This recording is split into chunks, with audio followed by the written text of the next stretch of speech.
کبھی کبھی اللہ تعالی ہمارا دل ایسی خواہشات میں لگا دیتا ہے جن کا ملنا ہمارے نصیب میں نہیں لکھا ہوتا۔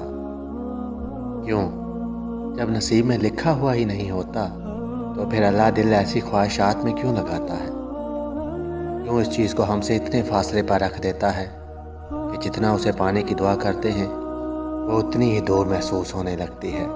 کیونکہ اللہ تعالیٰ تمہیں اس مقام تک لانا چاہتا ہے جہاں صرف اس کے محبوب بندے ہوتے ہیں۔ وہ مقام جہاں تک سب کی رسائی نہیں ہوتی، وہ مقام جہاں تمہارا صبر، تمہارا توکل، تمہارے آنسو، تمہارے سجدے اور تمہاری عبادتیں تمہیں اس کا پیارا بنا دیتی ہیں۔ اور ہر کوئی تو اس کا پیارا نہیں ہوتا نا، اور تب تم اپنے لیے مانگتے مانگتے اس راستے پر چل پڑتے ہو جس پر وہ تمہارا منتظر ہوتا ہے۔ تم نے دعا مانگی، تمہیں لگ رہا ہے قبول ہوگی یا نہیں، مگر کبھی کبھی اللہ تعالیٰ تمہاری نہ سن کر تمہیں تکلیف میں ڈالتا ہی اس لیے ہے کہ وہ تمہیں صبر کرنے کا حوصلہ دیتی ہے، اور یہی تمہاری دعاؤں کی قبولیت ہے۔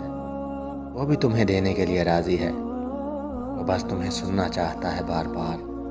کبھی کبھی ہم انسان اس دیری کی مصلحت نہیں جان پاتے اور کہتے ہیں کہ اللہ کی طرف سے جواب نہیں آیا۔